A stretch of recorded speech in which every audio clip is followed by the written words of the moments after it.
তো গাইস, যারা short video তৈরি করেন তারা আগে প্রুফ দেখেন। আমি যতবারে রিফ্রেশ করছি ততবারে আমার ভিডিওতে ভিউ বাড়তেছে। আপনি দেখতেই পাচ্ছেন কত বেশি ভিউ পাচ্ছে আমার এই ভিডিওতে। আমি যতবারই এখানে রিফ্রেশ করতেছি ততবারই এখানে ভিউ বৃদ্ধি পাচ্ছে। গাইস, আজকের ভিডিও অনেক বেশি ইম্পর্টেন্ট। যদি আপনি ইউটিউবার হয়ে থাকেন বা শর্ট ভিডিও তৈরি করে থাকেন কিন্তু আপনার ভিডিও ভাইরাল হয় না, তাহলে আজকের ভিডিও কন্টিনিউলি শেষ পর্যন্ত দেখবেন। কারণ আজকে আমি আমার পুরো প্রসেসটা আপনাকে দেখাবো, কিভাবে আমি ভিডিও আপলোড করি আর কোন কোন ট্যাগ আমি ব্যবহার করি ভিডিওতে।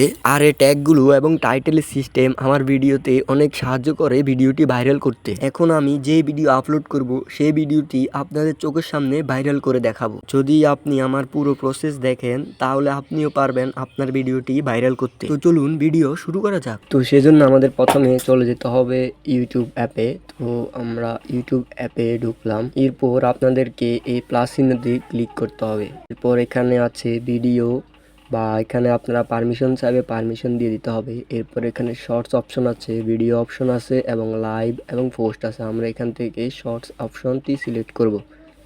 এরপর এখানে অ্যাড আছে, অ্যাডে ক্লিক করব। ক্লিক করার পর এখানে পারমিশন চাইবে, আমরা পারমিশন দিয়ে দিব। এবার এখানে গ্যালারিতে থাকা এই যে ভিডিওটা সিলেক্ট করে আমরা নেক্সটে ক্লিক করব। প্রথমে আপনাদেরকে এই নিয়মটা দেখাই দিই, এরপরে আমি অন্য একটা নিয়মে দেখাই দিব যেটার মাধ্যমে একটু ভিউজ বেশি পাওয়া যাবে। তো প্রথমে এই নিয়মটা দেখুন, এরপর নেক্সট করে দিলাম। নেক্সট করার পর আমরা এবার ডানে করে দিই। তো এখানে একটু প্রসেসিংয়ের টাইম লাগবে, আপনারা একটু অপেক্ষা করতে পারেন। দেখতে পাচ্ছেন এটা প্রসেসিং হয়ে গেছে। এখন আমরা এখান থেকে একটি মিউজিক লাগাই দিব। অ্যাড মিউজিকে ক্লিক করে এখানে আমরা একটি এই যে ওয়াক্কা ওয়াক্কা মিউজিকটি লাগাই দিব। এরপরে আমরা নেক্সটে ক্লিক করে দেব। নেক্সটে ক্লিক করার পর আমরা এখানে একটি টাইটেল দিয়ে দিব। তো টাইটেলটি হতে হবে ভিডিও অনুযায়ী। তো আমরা এখানে দিয়ে দিব ইউটিউব চ্যানেল। এরপরে আমরা নিচে 3টি হ্যাশট্যাগ দিব, মনে রাখবেন 3টি হ্যাশট্যাগ। প্রথমটা দিবেন শর্টস, এরপরে দিবেন একটি হ্যাশট্যাগ যেটা হবে চ্যানেলের নাম, এরপরে দিবেন ভাইরাল। এরপরে ভিডিও অনুযায়ী আমরা এখানে একটি হ্যাশট্যাগ দিয়ে দিব। তো এখানে দিতে পারি আমরা ইউটিউব। এরপরে এখান থেকে ভুলেও পাবলিক করবেন না, এখানে অবশ্যই আনলিস্ট করবেন। এরপরে আমরা এখানে অল্টারনেটিভ কন্টেন্ট হচ্ছে যদি এআইডি ভিডিও বানান তাহলে ইয়েস দিবেন, আর যদি এআইডি না বানায় থাকেন তাহলে নো দিবেন। এরপরে আমরা এখান থেকে আপলোড শর্টে ক্লিক করে দিব।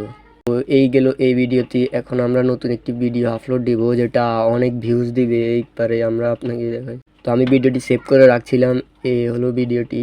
আমরা এখান থেকে প্লাস চিহ্নে ক্লিক করব। ক্লিক করার পর এখানে আমরা কলাব আছে, কলাবে ক্লিক করব। কলাব করার পর এখান থেকে আমরা নেক্সটে ক্লিক করব। এরপরে আমরা এখান থেকে বক্স বেছে নিব, এই জন্য এখানে ক্লিক করার পরে আমরা এখানে লেআউটটা এই যে টপ করে দেব। টপ করার পর এখানে টিক চিহ্ন দিয়ে ভিডিওটাকে একটু টেনে দিবে এভাবে। দেওয়ার পর এখানে মাইক বন্ধ করে দেব। এরপরে আমাদের কাছে আরেকটি ফোন আছে যেটার মাধ্যমে আমরা একটি ইমেজ এখানে বসায় দিতে পারি। এরপরে আমরা এখানে নেক্সটে ক্লিক করে দিব। এরপরে আমরা এখানে একটা ক্যাপশন দিব, যেমন ক্যাপশনটি হতে পারে ফানি ভিডিও। এরপরে আমরা এখানে 3টে হ্যাশট্যাগ দিব। প্রথমে দিব শর্টস, এরপরে দিব ফানি, এরপরে দিব ভাইরাল। একটি ইমেজ যোগ করে দিতে হবে, সেই জন্য আমরা ইমেজে ক্লিক করে এই ইমেজটি দিয়ে দিলাম। এরপরে আমরা এখান থেকে এটাকে আনলিস্ট করে দিব। এরপরে আমরা এটাকে নো করে দিব। আবার আমরা এটাকে আপলোড করে দিতেছি। তো দেখতে পাচ্ছেন ভিডিওটি আনলিস্ট হয়ে এখানে আপলোড হয়ে গেছে। এবার আমরা এখানে এই যে কলম, এটা এডিটর সেকশনে ক্লিক করব। এরপরে আমরা এখানে ট্যাগ শর্টস এখানে ক্লিক করে এখানে যাব, গিয়ে এখানে লিখব শর্টস। এরপরে এটা টিপ দিবেন, এটা ট্যাগ হয়ে যাবে। এরপরে দিতে হবে ভাইরাল, এরপরে দিতে হবে ফানি। এরপর আমরা এখানে এটা শো করা বন্ধ করে দিব, কারণ কম লাইক দেখলে মানুষ ভিডিওটা দেখতেছে না। তো আমরা এখান থেকে হাইড করে দিব এবং এটা পিপল অ্যান্ড আপনার ভিডিও নিশ অনুযায়ী এখানে ক্যাটাগরি দিয়ে দিবেন। তো আমরা এটাকে এখন পাবলিশ করে দিব, এই যে পাবলিক করে দিলাম। ভিডিওটি পাবলিশ হয়ে গেছে। এবার আমরা এটার অ্যানালিটিক্স দেখব। কিছুক্ষণের মধ্যে দেখবেন এখানে ভিউজের বন্যা হইতেছে। তো দেখতে পাচ্ছেন